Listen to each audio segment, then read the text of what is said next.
Good morning, everyone. Welcome to the Modern Market. This is our daily show from Monday to Friday at 7 a.m. Eastern Time, 12 p.m. GMT, every day of the week, where we discuss all things to do with the modern market. That is the crypto market, the NFT market, and how to make money on the internet.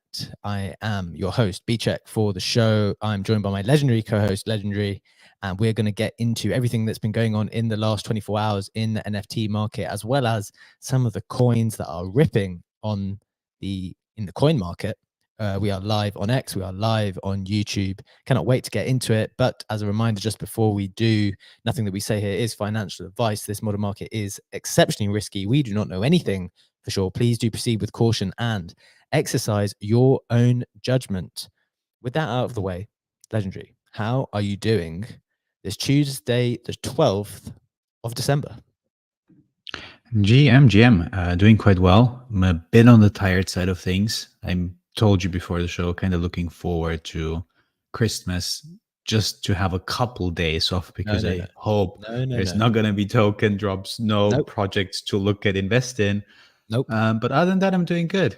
And I Nope. see I'm not gonna not gonna get a break. I think it's gonna be a pretty intense season. I do agree with you on that. I just think I want to get into this right away, get into some interesting conversation of why you've been so busy last 24 hours, but also last few days. But I just think instinctively that if you think, I mean, two things. You personally, if you think that you're going to be able to take off a few days over Christmas, and if the other people in the audience think that they're going to get some peaceful time with their friends and family, if they want to have deep, like quality exposure to the market and be on top of everything that's going on and not miss things. Like, I just don't think that is a reasonable position to take. I know we want to, and we can feel it catching up with us, but I can just feel this market bubbling in a way that there's just nothing, like something is going to happen. Like even on Christmas Day, like something's going to happen on Christmas Day. I don't know if you saw yesterday, Bonk announced the 12 days of Bonkmas or something like that. Like there's going to be something this year, just like there was in 2021 when SOS dropped, I think either on Yes, Christmas Day or something in I that think region. the day The market's before. just ready for that. Yeah, I mean, you're 100% right. Like, literally, the second you mentioned it, I thought about last bull market Christmas, the last Christmas in 2022, we just ignore. Mhm. And I think it was the day before Christmas where everyone got that little Christmas present, the SOS airdrop. That was, I had no idea. Was it based on transaction fees that you paid or an OpenSea trading volume, something like that? And everyone got a nice, basically almost everyone who was participating actively in the market got a nice airdrop to have a little extra for the holiday season. Mm. And I reckon you're 100% right, and we will see um, a Christmas or holidays they're not going to be on the quiet side of things. I do agree with that. Absolutely. Like as you just explained it, I was like, damn, that break would be nice. I've been feeling a little bit more rested after my trip to Miami. I thought that was very intense, but there was so much stuff going on while I was away, and I would love for a little bit of time. I just don't think on a practical level that we're going to get it. Which, can't necessarily complain about, because it's kind of like when British people go on holiday to a really sunny place and we complain all year that it's not hot. And then you go there and it's hot, and then you start complaining that it's hot. And now, in a similar way, it's like we complain in the bear market, like nothing's going on, there's nothing to do, nothing's going up. And then when it starts to happen and it gets all on top, then we just like, oh no, I wish we could have a little bit of a break. So I'm conscious that we can't complain for these market environments. Just got to double down and dig in and enjoy the ride as much as possible. One of the things I wanted to ask Legendary before we get into the headlines, I'm actually going to change the title of the show for a minute to something along the lines of crypto deal flow. What is going on, or how do we how to participate? I want to give you a chance to share some of the stuff that you've been thinking about when it comes to entering these, I don't know what you'd call them, either public pre-sales or angel rounds, or just investing in coins or tokens before they come to market. Just want to give you a chance to share your experience over the last maybe a couple of weeks or days. I mean, it's been ramping up the inbound volume that I get for pre-sales and angel rounds, etc., is really, really ramping up significantly.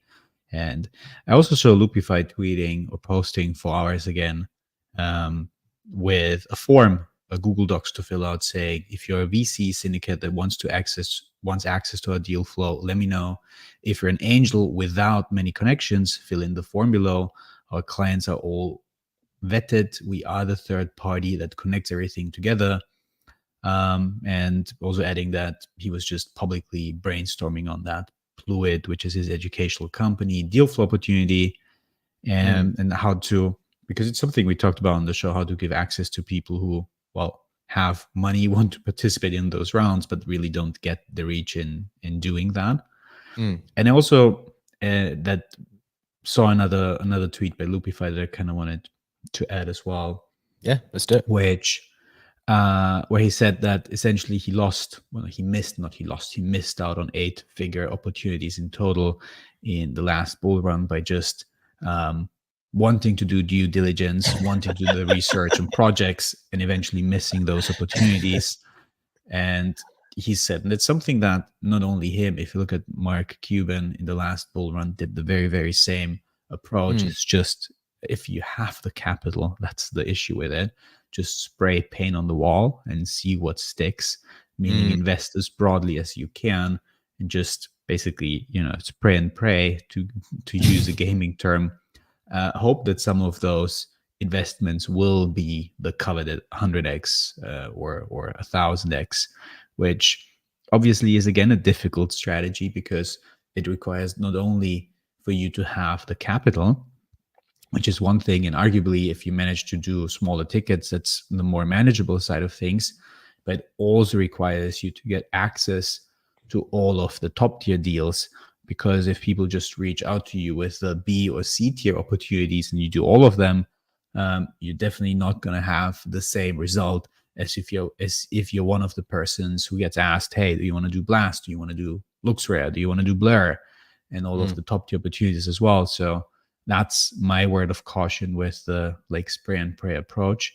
You need to make sure, and that's, I feel like, one of the topics that we touch on every other show, where you are on that information totem pole, where you are on the deal flow totem pole.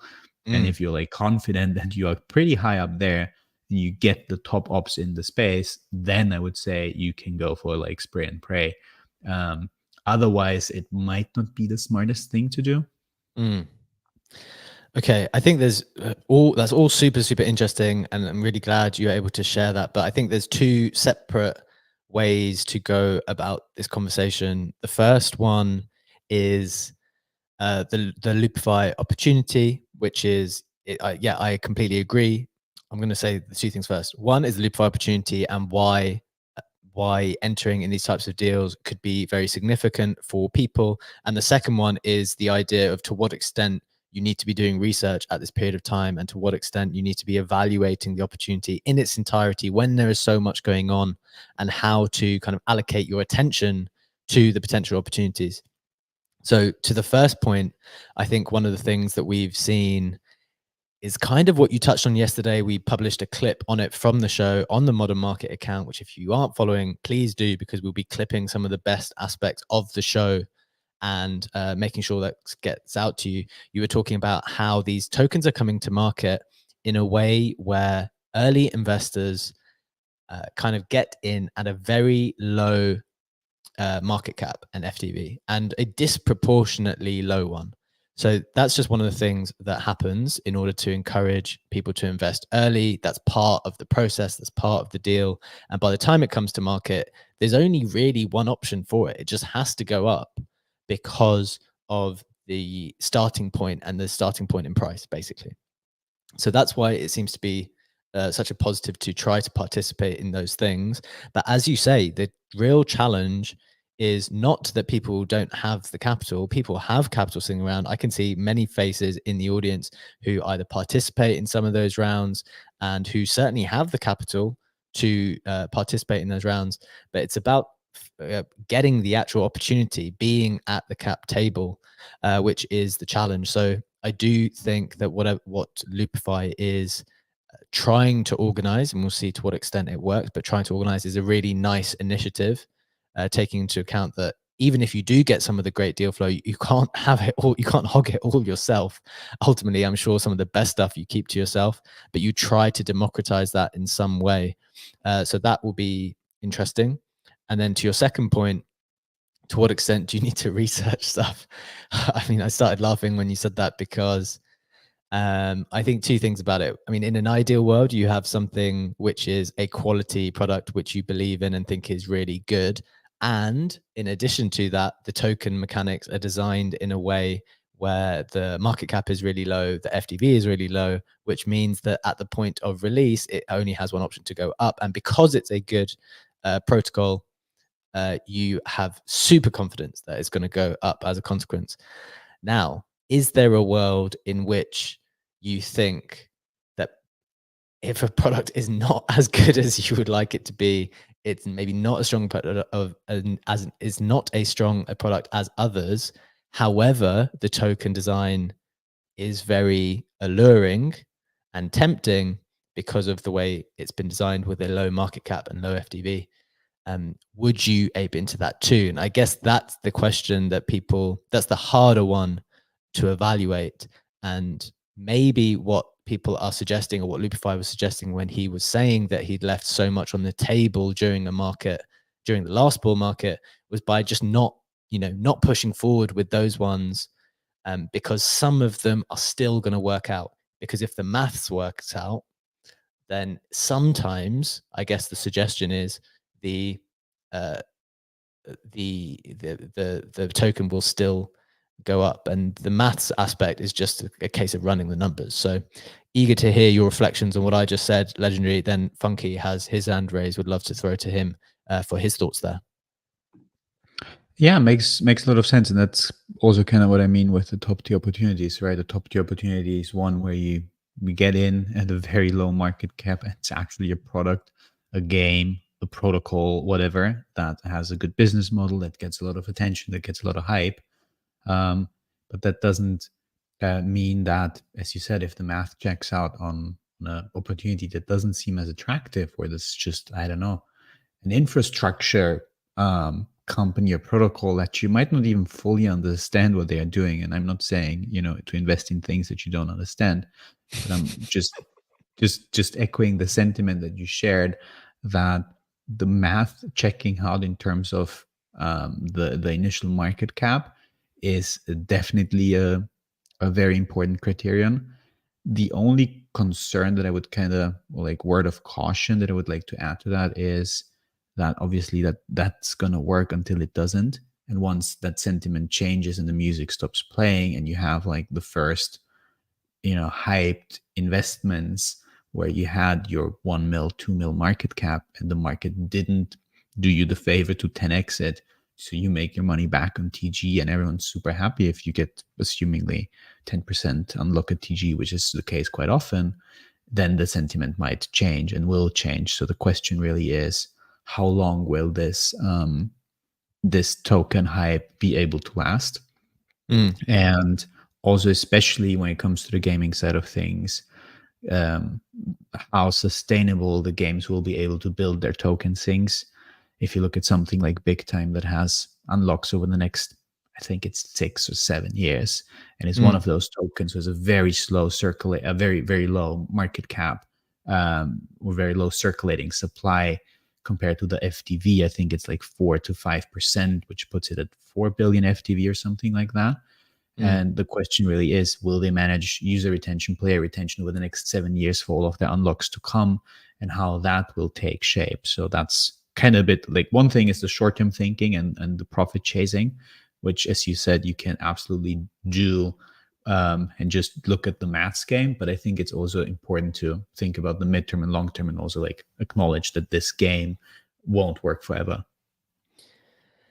Yeah, I think that's a fair point. Yeah, I think it's a fair point. I guess a lot of people are looking at this from the short-term perspective, and I think even a lot of investors will think, well, if and you mentioned a few complex, well, potentially complex terms there. So just to break it down for the listeners, you mentioned TGE, which is the token generation event. which is, you know, the day when those tokens go live and to the public. Just to run some simple numbers, if, for example, you've invested, I don't know, $1,000 and you get 10% back at TG, at 10% of your tokens at TGE, that means if the token 10x's, you basically get all of your money back by that token generation event. And so that kind of means that you're free riding the rest of the way. So every other on your vesting schedule, say you get your money back over, you know, the rest of your tokens come back to you over a year or a year and a half or 2 years. If the token 10x is because of the way the token's designed at the beginning and you get 10% back, that means you've got your initial capital back already. So you're just free riding the rest of the way. So that is, you know, even if you were like lukewarm on the company's midterm to long-term potential, it's still a potentially positive EV play. Any thoughts, any just quick reflections on that, Legendary, before we go to Funky? No, that's perfectly accurate and kind of describes the situation that we've seen a couple of times already in this market. Very good. Kind of want to maybe dive in a little bit more into details of how to get these things then in just a moment. But Funky, your hand is raised. Thank you for waiting. What are your thoughts on this kind of crypto deal flow side of things? Do you have any experience with it? What are your thoughts on it? We'd love to hear. Yeah, thanks so much, guys. First and foremost, let me just say for everybody who's listening, if you're not following the Modern Market account, please do so because you do get to see those clips. And the reason I mention that is because you get to see just, I mean, how handsome both these guys are, and Legendary looked particularly dapper yesterday. I'm not going to lie, but the other thing I wanted to say is that I loved the conversation you had in that clip about FDV being a meme. It was a very insightful way to look at how we value chains, the desire to get in there, sort of the demand for the token price and everything else. I thought that was a really interesting conversation. But the other thing I want to say about the democratization of the deal flow, this is one of the big reasons why like my PFP is a king. And this is kind of what we did. Our founder is a Goldman Sachs guy. Sammy's met him before. And, you know, what he wanted to do was provide a way for us to for any people to get in on deal flow. So we started in Polkadot, and that's where like the collection started, but now we're rebranding as just Kingdom Ventures because we're getting all sorts of, we have people from all sorts of different ecosystems. People are always bringing alpha, bringing deal flow. And so now we get stuff from Solana, Avalanche, you name it. We get to invest and basically we get a cut, not as a dividend, but as a management fee. And so he's kind of done all the legal structuring to make it something that individuals who normally wouldn't have access to these kinds of deals can then buy in on the ticket when the kingdom gets access to it. So I think we'll probably see more of those types of investment clubs, if you will, emerge because it's unless you're people like you guys, right, or have a big name or a ton of capital, you normally don't get access to these kinds of deals. But because we have the ability to work together as a group, we can, and then we can kind of decide, okay, what are we going to put money into? Like I serve on the council, so there's also like a separate war chest. So I think we're going to see this more and more. We're going to see groups emerge where people can come together and put their capital together, pool it together to get into these deal flows, to get into the tickets. Because to your point, this is where a lot of the big money is made. If you're getting in at these really low valuations and then all of a sudden things pop off, you can take back your initial on the TGE and then you're just riding out the rest and getting what you can. So there's a lot of power in these deals, and it's great that you guys are talking about it so openly. Absolutely. Makes, yeah, that perfectly summarizes it. I wasn't aware of that aspect of the kingdom stuff that you were doing, Funky. So that's really interesting to learn. Thanks for sharing that. I completely agree. I've noticed as well some of the people who I've known for a long time in the space kind of start talking about some of these chats that they're in that do get access to deals.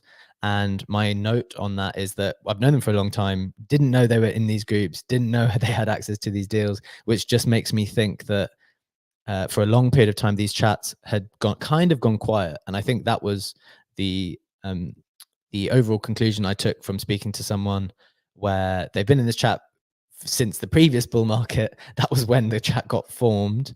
Then it kind of just went quiet, still just turning itself over, a few people being a little bit active over a little bit of time during the bear market. And then now that we're getting into this type of market now, it's just started to become more active and started to kind of come back to life. So again, just a nice indicator of the type of market we're moving into. One thought or question for you, Funky, which may be a difficult question, but about the kind of informational totem pole when it comes to democratizing the work, sorry, not the work, the deal flow, is how do people think about distributing deal flow? Because I guess one of the things that everyone needs to be aware of is, sure, someone might be able to offer a try to democratize the deal flow and offer you certain things, but I guess they're also taking on personal things as well at the same time. Do people feel under obligation to, like, whatever they see is going to go to the kind of investment club, or are there still things which people deal with separately? Is that just accepted and people understand that, look, there'll be certain things which are personal, certain things which are for the club? That's just one thing I'm trying to get my head around as I start to look into these types of clubs at the same time, because I want to understand where I am in that kind of informational communication line. No, it's a great question. So, I mean, a lot of times, and those of you who have dealt with these kinds of deal flows, if you're invited to a cap table, sometimes you're limited to how much you can put in on your ticket. So there have been instances where we get exposure to something that's maybe coming, a new project, a new chain, but they'll tell us we're already oversubscribed. We were trying to raise 3 million. We already have 8 million in commitments. We can't give you guys a ticket bigger than, say, 10 grand. What sometimes in those situations, what we'll do is just decide to go in as the kingdom, because the kingdom ventures sort of war chest is just like the giant pool that people get paid out their quote unquote management fee from. So, but then if the ticket is bigger and we can allow people, then it's just open to anybody who's in the kingdom. Like if you want to throw in, you can decide how much you want to put in, a grand, you want to put in 5 grand, whatever it is. If we have, say, a 50K ticket, we can then open it up to everybody, whoever wants. And there's no, like, to your point, you don't have to go in on any deal. Some people sit things out. They don't like it. So it's there's a lot of different ways we play it, just depending on how much access we get to that particular deal. Can I also ask a follow-up question on that? Because I also find it super interesting. So assume you get access to a deal flow. It's one of those where, say it's not oversubscribed, it's getting close to being fully subscribed. You get a big allocation for the kingdom. You get, I don't know, 100K. And then everyone in the kingdom can basically decide on themselves if they want to get in or not. But say if the interest from your community then is bigger than that 100K allocation, have you thought about like the processes, how you're going to then distribute those 100K in allocations among your community to make sure that it is like exactly that democratizing of the process that you were talking about before? That's an interesting question, Legendary, because we haven't had that issue yet, but we have had an issue once in the past where one of the holders said, I want to put in 20K on a ticket. And I think we had, whatever it was, maybe 30 or something like that we were allowed to go in on. And basically our founder had to say, like, hey, I can't give you the lion's share despite you being uber bullish on this. And so we've only had to have that uncomfortable conversation one time. And if we ever get to the point where we have to have that uncomfortable conversation, I think we're doing things exceedingly well, and I'm not going to complain. So, because at the end of the day, every king will get money from the treasury itself, like on quarterly. It's just like a cash and carry. They whatever profit is made, 30% gets distributed back to the holders. So that, you're always going to get some kind of action or exposure one way or another. Nice. I like it. Yeah, super interesting. Really interesting thoughts there. Thanks for that, Funky. Really, I just think that, there's been a couple of threads written recently or tweets from fairly prominent people saying there are 2 primary opportunities for people as we move into this market. Number 1 is early stage deals like the ones we've just been talking about. And number 2 is airdrop opportunities across the board. And one of the things we've been reflecting on a lot in the show has been are there more airdrop opportunities now than in 2021, or are we just more knowledgeable about them because we're more experienced? And our conclusion has been there are simply more. There are more because the industry has matured a significant amount. NFTs really exist as a complete industry in and of itself, which did not happen before 2021. So these opportunities are wild and across the board. So definitely conscious of that. Maybe we'll touch on some more of those in a moment, Legendary. I don't know if you have any final thoughts before maybe we should hit some of the headlines for today. Maybe circle back to this in a bit.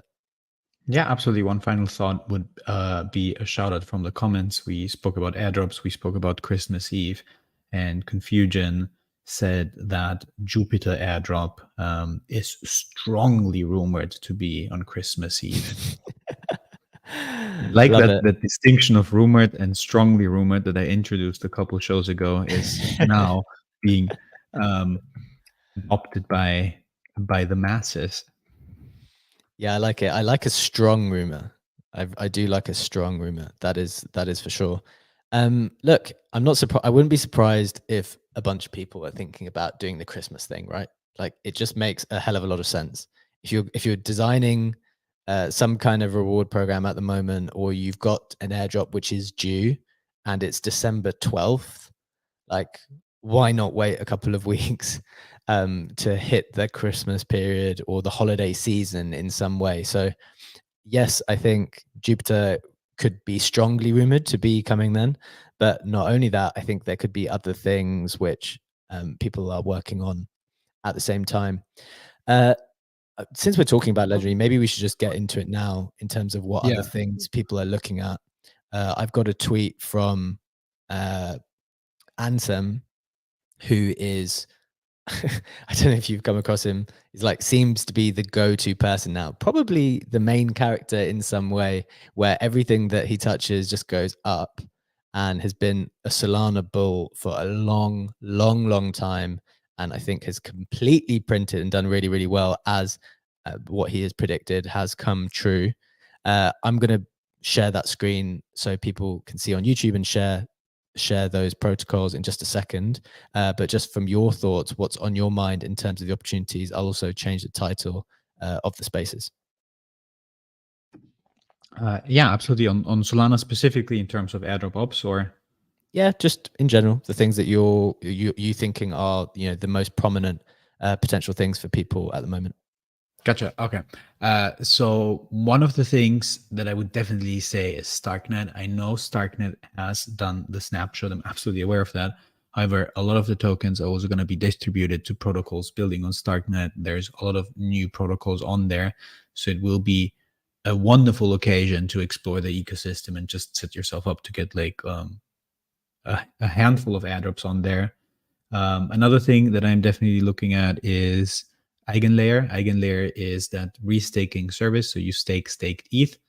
That is at capacity, but they will increase their staking caps to 200K ETH. I think it's next Monday, next Monday, Yep, like sometime Monday. next week. I think it's next Monday. Definitely looking at that to get that additional exposure. I think Eigenlayer is going to be a fantastic airdrop. And then I also saw a tutorial by Bab specifically on Solana, where you basically can do like a nice, and I'm going to actually share that one in the comments in a moment. Yeah, A do that. four-step airdrop farming strategy for beginners, where you stake Sol on Marinade, you lend that staked Sol on Solend and borrow Sol against it, stake that borrowed Sol on Solblaze, and then put it into Camino to provide Sol and then be Sol liquidity on there. Sounds super complicated. In reality, it's just this process that takes you 5 minutes and gives you exposure to 4 potential airdrops on Solana as well. Okay, so you mentioned a bunch of interesting things there. You said you were going to share those in the comments, so I'll give you a chance to do that now. I've got a tweet up on the YouTube show, but I'll share what Ansem shared just like a day ago. And again, I think he's more focused on Solana, probably because the inflows into Solana have been very significant over the last week or so, last couple of weeks. So that's why there's that focus. So he talks about margin, Phi, Drift Protocol, Zeta Market, Parcel, Celestia, which is actually different. That's a different token, which we mentioned has been ripping as well. Camino Finance, Jupiter Exchange, as you just mentioned, Tensor, the main NFT protocol on Solana, Wormhole, and Mayan Finance. And Wormhole and Mayan, I think they kind of work hand in hand. It's basically a way for you to bridge your funds over, which is kind of a pretty cost-effective way to do some airdrop farming, because you don't actually incur, or if you do incur some costs, I think they're pretty low. You're just putting funds from one place to another. So those are the ones that he is looking at. I'm going to share that in just a second. But any reflections on those, Legendary, and your thoughts between farming on Solana versus focusing on ETH? Maybe that would be interesting to hear. Yeah. Very, very good question. Camino Finance is also included in the unshared the screen. In the tutorial that I just posted. Jupiter, we talked about it. There is an airdrop already coming. A snapshot happened, but it's not the last distribution of Jupiter tokens. I think there's going to be 3 more rounds on that.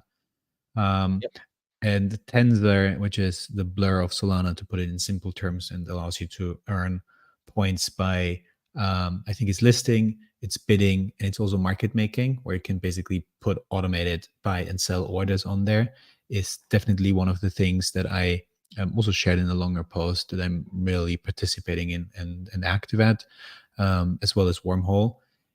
In terms of farming on Solana versus Ethereum, I think the interesting thing is that Solana is more accessible, obviously, when it comes to transaction costs, which you would, on the one hand, argue that means everyone can do it and more people will do it, which lowers the individual airdrops. On the other hand, there's still opportunities that just not a lot of people do. Like looking at G2, I think that was an airdrop that only like 9K wallets got at the end. And the minimum airdrop was 15 or 18K, because the token also did go up on that. On the other hand, that nature of Ethereum, that transaction costs are like absurdly high. I mean, I told you I am participating on Flooring Labs, right? And I'm providing liquidity for FLC and ETH, FLC being the native token of Flooring Labs, which for those who don't know, is that NFT fractionalizing service and platform by Free Lunch Capital. And they now have incentivized farming, where you get fractional shares of Pudgies, Apes, D-Gods, and Azuki, which means if you just think through that process, it's going to take me 1 minute to explain that. So if you have provided liquidity and when you want to claim your rewards, you have one transaction to stop farming and claim the rewards. You then obviously have another layer of transactions where you claim the rewards, which are for providing liquidity in both ETH and FLC. Then you would remove the capital, which is another transaction. And then you have 5 sell transactions if you wanted to take full profits, because you need to sell your FLC and you need to sell those 4 fractionalized tokens. So just providing liquidity in there ends up requiring like 8 transactions to fully get out of it and have your ETH back, which is like $240. That's going to be $200. Yeah. I was going to say $240. So if you farm that with 5K and you made like what, $800, yes, you're giving up like a third of that, or almost a third of that, to get your liquidity out. So obviously it's more appealing to people who can be like, okay, I'm going to throw like 20K in there, and then those $200 don't really matter. But that nature is what also like forced forced devs to build layer 2 solutions. And you have that immense competition between layer 2 solutions, whether that's Ronin and Arbitrum competing for gaming opportunities, whether that's Polygon, ZK, EVM, Scroll, Linea, by Consensus, and other layer 2 solutions that don't have a token yet. And most of them will do a token eventually, because they just know this is how you do user acquisition, by incentivizing people to get on your L2 by having a token at some point. And then you have that opportunity to just farm a multiple layer 2s, bridge between those, use bridges that also don't have a token yet, So to use the ETH ecosystem in a like cost efficient way, but not transacting on layer 1 and simultaneously farming 3, 4, 5 layer 2 solutions and protocols on those layer 2 solutions that don't have a token yet. So ideally, like when you optimize those airdrop farming routes that you're taking, you're doing like 5, 6 transactions and simultaneously farm 8 or 9 airdrops or potential airdrops with that. Yeah, that's a good point. One of the things, the two key things there, one, as a practical point for people if they want to get exposure, one of the things I do sometimes is if I just have to make a transaction and my funds on mainnet, I'll just move it to an L2 before I make the transaction, just as a way to like, look, I'm going to be able to bridge over, going to get some exposure to one of the L2s, whether that's Base, Linnea. I mean, I think Base have now said that they will not do an airdrop, so maybe don't do that one. Whether it's Linnea, Starknet, ZK Sync, or one of those things. So that's one of the practical things. But the other point you made, which I thought stood out, was this idea that sometimes it does matter how much money you have involved in something, and bringing to light how many transactions it would take you to get out of your FLC position is really wise, because people might not know that every single one of those is like $25. It's not just, sometimes it's hard to calculate on ETH, like, is this going to be a $3 transaction or is this going to be a $25 transaction? And for some reason, I'm not the technical person, I don't know why, but every transaction I've done to do with FLC has been one of those 20 something dollar ones. So you definitely got to be aware of that so you don't get burned too hard. I've got maybe a couple of other points about the Solana versus ETH stuff, but Kusho had his hand raised. Would love to hear his thoughts. Kusho, welcome to the stage. What are your thoughts? Yo, Jem. I just really wanted to quickly mention that I've been farming Solana recently. I Confusion and a couple other people, and it's been, interesting to say the least. I think it's a lot cheaper. No, not I think. I definitely know it's a lot cheaper. What I did want to mention in particular was like some of those protocols that Ansem mentioned require you to lock up certain amounts of Solana into that particular protocol specifically. I think Camino is one of those where you have to have a minimum of like $100 in Solana inside the app's wallet in order to like use that and farm the protocols on that. And there's a couple of those that are there on Solana, but also with like Tensor in particular, which is like quote unquote the blow of Solana. There's a few things about the farming for Tensor that I noticed or took notice of, which is like there's more points if you hold a Tensorium, which is like an NFT that's related to the platform. B, you also gain more points from farming collections that are in the top 100 collections, I believe. Yes. But I'm just not sure if that top 100 is like top 100 overall Solana collections or top 100 per 24 hours or top 100 in every 7 days. But if you're farming a collection that is more or less just dropping or just minting and is also doing a very good amount of volume. Like recently I was farming this NFT. I can't remember what it's called. I think it's Pause or something like that. And because it was just minting, it was also up there on the leaderboard. At the same time, it was really cheap. So it was easy to get those bids in, get those listings in. But you also need to get those bids and listings very close to the floor price, where you might actually eventually buy or sell those particular NFTs. So that's something to be careful of if you're not trying to buy or sell. But yeah, that's kind of what I wanted to add in. A lot of really, really helpful points there, Kusha. I think it's important to note, yes, not every type of farming activity for airdrops can be, just move your funds from here to here. No, sometimes you're going to need to deposit and therefore lock up the funds for a little bit of time. That is important to note. And then your point about Solana being cheaper. One of the things I do is I try to really notice my own feelings when I'm interacting with various protocols, because I'm just starting to trust myself a lot more in terms of my judgment. And I notice physically in my body when I do transactions on Solana feeling like really happy. Like I feel really happy when some of these things which I know on ETH cost so much money and you can do it so much cheaper on Solana. And I just have to assume that when more people come into this space, because I still don't think we're at those levels now. At the moment, I still of the opinion that a lot of the capital coming in is from sidelined capital, so people who are already in the space just reallocating. I don't know that we have seen a whole lot of new people come in fresh to the space. And I have to assume that when those people come in, they're going to be asking the question, well, if I'm in practice doing the same type of transaction, why would I pay this much? And I think one of the reflections on a longer, taking a bit of a step back and thinking about what people prioritize, I'm actually of the opinion that decentralization does matter. Like, I do think it matters. And I was reflecting on, like, if me and Legendary were building something in future, like, where would we go? Would we go in Solana? Would we be on Ether? We haven't necessarily even discussed this, but I was just thinking about it myself. And I was like, I don't know. I do think decentralizing does matter, and I would love for it to be on ETH as a consequence. However, what I'm starting to realize is, even if you think that as your own principle, that doesn't mean that other people are going to value that as much. So I think Solana has a huge value proposition by the fact it's easier and cheaper. And I appreciate that's not like a highly intellectual point to make. It's a straightforward one to do with ease of use and cost.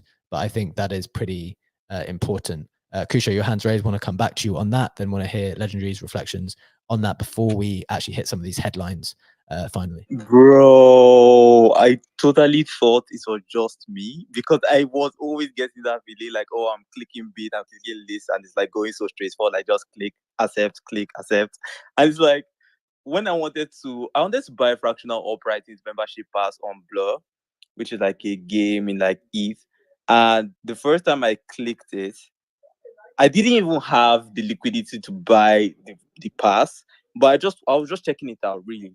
And then I clicked bid, and I saw the fees for bidding, and it was like $13 or so. And I was like, I'm just bidding. I'm literally just bidding. I've not bought it. I'm not minting it. It's not any of that. So that was like a very, very huge eye opener for me, which was like the convenience of being able to just go straight up and click accept.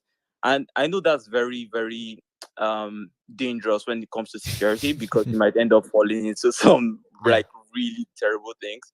But it's like the convenience in an age of convenience is something that outsells the entirety of ETH as a whole. Yeah, very strong points. The convenience in an age of convenience cannot be underestimated. Legendary, any final thoughts? I think we've done a great job of outlining some of the opportunities that we are personally looking at, that other people have shared. Remember, I shared the tweet from Ansem in the comments if you want to check it out for yourself. I think Legendary has done the same. Legendary, final reflections on that. Two final thoughts on that. One on your note on wanting to build on a decentralized protocol. Question is, how decentralized is ETH really? Don't want to make this a discussion topic now, but if you look at staked ETH and you see that the biggest staker has like 30 with Lido, like 30% of the staked ETH, and thus gets like really close to being at 1/3. I do think that once a blockchain gets bigger and you have bigger players getting in, capital will go to capital, and blockchains will centralize themselves just when they get more successful and bigger players get in who have the power to put in a couple bill and centralize them again. That on that note, the other short note to those transaction fees, I had another look during the show at my hot wallet at fees .wtf, fees what the fuck, which is a website that shows you how much you have spent on gas on all the transactions so far. I don't know why I did this to myself, but sharing my pain. This is a hot wallet I've been using over 6,000 transactions with an average price of 76 Gwei. 176 of those transactions failed, by the way, costing me 1.16 ETH. And the overall ETH spent on gas is at 40.2 ETH. At current ETH price, at 72K burnt in transaction fees. And I am by no means a whale or anywhere close to being there. It's just using a wallet actively over a couple of years. That's absolutely insane. Yeah, a quick reflection on that is someone asked the question. I remember someone prominent tweeted like, "Oh, what happens when we go into a bull market and gas goes higher? Like, what are people going to do? And my answer was pretty straightforward. We're going to pay the gas. Like, every single person, if the incentives are correct, will pay the gas. That's it. Like, yeah, and it will be factored in. You have an NFT mint for 0.1 ETH and gas fees are 0.2 to mint it. Cool. People are going to list it on the 0.3 because they paid twice the price of the NFT for gas fees, and it is what we saw in the last cycle as well. Exactly. It's a cost of business. It's a cost of business. It's a cost of transacting on this chain. And people will pay the cost of business if the incentives are correct. And as you say, it will get factored in. So in a way, nothing to worry about. High gas costs, don't worry, carry on, because that's exactly what we did last time. And there's no reason to not do that this time if the incentives are correct. I want to bring everyone up to speed on what else has been going on in the space in the last 24 hours by looking at a snapshot, which is pinned up top. Of course, it goes out every single day. I don't even know if we've read the headlines today, Legendary. Did we do that? I don't think we did. No, we didn't. We just went absolutely straight into it, swinging for the fences, getting into the highly valuable information. Okay, so I'll bring you the headlines and the rest of the news in a more contracted way to get you up to speed with what's happened. As always, if you do find it brings you some value today, please do give it a like. Number one, CT favorites, TIA, INJ, and AVAX are all up 12 to 20% in the last 24 hours. Number two, FIFA drops NFTs that offer chance of World Cup tickets, and they're moving to Polygon. I believe they're on Algorand first. So that's a big win for Polygon. Next, US Senator Elizabeth Warren introduces bill to crack down on the Bitcoin and crypto industry and bring it into greater compliance. I mean, that seems to always be the case anymore. I don't think that that's going to have much legs. A couple of big sales. CryptoPunk Purple Hat for 63. Dmitry Cherniak, the Rapture, selling for 24 ETH. That's a really beautiful piece. Photo of that in the snapshot. Next, some more mergers taking place. Web3 music company Sound merges with Soho.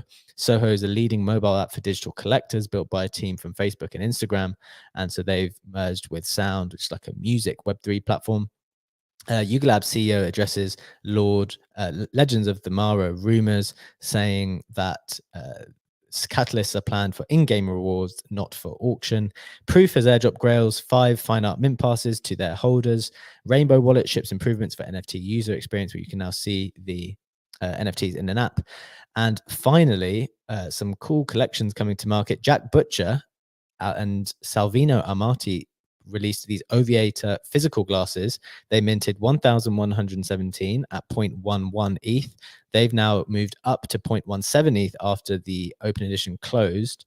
And I think people realize that even once you redeem the physical glasses, you're going to get a generative piece of art by Jack Butcher. And he showed some of the previews. It looked pretty cool. Next, Xcopy launches Max Payne Burn for a new Oblivion NFT. So the Oblivion is holding a 1 ETH floor. Max Payne's were at, I think, about 0.3 ETH beforehand. So again, for both Max Payne holders as well as the people who actually did manage to burn their NFT in time. And finally, we mentioned that news from Loopify creating a form for angels to participate in future rounds. We discussed that in great deal, how that a lot of demand for investment from a bunch of people that have money but no deal flow, and how important trying to get some action and exposure to that deal flow will be moving into this type of market. So those are the headlines, the floor prices, the key sales, and the Web3 roundup, and the creator corner news all in one go from the last 24 hours. Hope that was helpful. Legendary, where do you want to take the conversation in the final 7 minutes of the show today?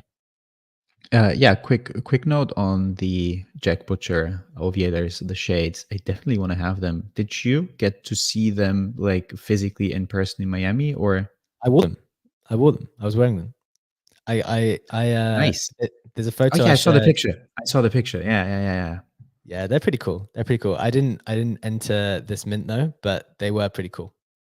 They're pretty cool. They moved a bit on secondary already, right? They're a bit up. Yes. Yeah, so it was minted at 0.11, and I think they're at 0.17 now. Still not bad for a physical, for some actually cool sunglasses and a generative piece of art as well. And I think that's the aspect people didn't realize. You get both. So yeah, pretty cool. Sweet deal. I definitely will get one pair after the show, unless someone else front runs me with a massive sweep and will make it impossible for me to get one. Okay, so I'll give you a second to think about where you want to take the rest of the conversation. Legendary Funky's just raised his hand, maybe wants to come in on the Jack Butcher mint. Funky, what's up? Not the Jack Butcher thing. I just want to say something about Senator Warren and her ridiculous bill. Sure. If real quick, if you guys didn't see the clip the other day, she was asking Jamie Dimon, the head of JP Morgan, and he said that crypto should all be shut down and everything else. And I was just sitting there flabbergasted by the irony of JP Morgan also running a subnet on Avalanche called Onyx or whatever. So, pay no attention to whatever's happening in the US. For all of my friends who are here in the EU and the UK and everything else, we're a bunch of crazies. I can't tell you what's up with half this crazy legislation that's coming out, but just pay it no mind. I'm sure it'll all get worked out soon enough. Yeah, fair point, Funky. Appreciate that from some kind of US perspective. I think one of the things I've concluded, unfortunately, and I think it is unfortunate, is that most media now is just can't be trusted. It just can't be trusted. I was watching the All In pod this morning, and Chamath was speaking about how the media has done itself a great disservice because it appears to be the case that when they say things are good, it's trying to convince people things are good when things are actually bad. Then they say things are bad and it turns out things are actually good. And it's just very, very difficult to make head or tail of what is being said and whether that actually represents any type of real reality. And that's hopefully why people tune into this show and some other shows as well. We're trying to get to the actual source. We've obviously been saying we're going into a good market for some time now. Yeah, but you may not know about it because when it was funny on the All In pod, when someone mentioned to when David Sachs mentioned to Jason that Bitcoin had gone up to 44K, their reaction was like, what? Like completely oblivious that the most important cryptocurrency has 2x'd, more than 2x in the last 6 months or so, or at least over the last year. So it's very hard to make head or tail of this stuff, but yeah, I appreciate that perspective. And it's important for people to just be aware that sometimes it seems like the media is not going to be entirely straightforward. So yeah, check the sources. Legendary, final reflections, final thoughts. Got a few more minutes. What are you maybe looking at for the next week? You mentioned yesterday, we didn't get a chance to talk about it. You mentioned yesterday some things you were excited about this week, maybe a chance to share some of those. Absolutely. One thing is in 1 hour. That's the Poglin mint, Ooh. a gaming mint. It's at 3 p.m. GMT +1. So like in 1 hour and 3 minutes, I think that is. Yeah, 1 hour and 3 minutes. So you have a whitelist for this? How do we? No, this is one I don't actually have a whitelist for. I'm just gonna see what it does after the mint, and then decide if it's reasonable for me to get in or not. Okay. Another thing I'm looking forward to is the Overworld mint on Friday, definitely being one of the most hyped gaming projects. Sure. Then we have next Monday with not only Eigenlayer increasing its caps, which we talked about before, but I think it's also Monday that we have the Ubisoft Champions Tactics mint that's gonna happen on that Monday as well. Okay. It's a very, very, very packed week, and it's interesting to see that so many of those projects still want to launch before Christmas. But those are like the three main things in terms of the gaming side of things that I'm looking at. Quick question for you on this, because I think this is important. How are you feeling about, again, like probably need to talk about this for longer, but how do you feel about going into a Christmas period, January? Some people have been talking about a nuke in January. Do you think we move into Christmas and everyone gets super bullish because everyone's in that festive season? Everyone's going to be like buying loads of stuff, moving loads of stuff once they learn about everything that's been happening in the last couple of months? Or are you a bit more skeptical? I think in January we might see a bit more volatility once we get closer to that ETF decision for the spot BTC approval. I feel like everyone is kind of pretty sure on that it's going to happen, it's going to work out, which could also be a bit worrying that everyone's so sure about it. But I think that will be the determining moment, because if it doesn't go through, or if there's like anything that's not, yes, we're going to have it, and the market had built up that massive expectation for that approval, it will, in my opinion, react strongly in a strong negative way to that. So that's the thing that is on my radar and on my concern for January. Makes sense. Interesting to have that to kind of counterbalance all the other bullish sentiment. One final thought from D Farmer, who I saw tweet around that. He's a very prominent trader, collector. He said, sure, you know, everyone is so convinced it's going to be a sell the news event. Everyone thinks that's what's going to happen. And that's exactly how markets work, being a little bit sarcastic as to the extent to which people seem so sure of what is going to happen in January. So definitely something to be cautious of on both sides, really. Just the fact that everyone seems so convinced, and markets rarely will just do exactly what everyone is saying. We have run out of time for today's show. I hope that was super interesting and helpful to all of our listeners. As always, we will do this again, as always, every single day, Monday to Friday, 7 a.m. Eastern time, 12 p.m. GMT. Thank you so much for joining us on X. Thank you for joining us on YouTube. Have a wonderful day. Take care. We will see you again tomorrow. Bye-bye.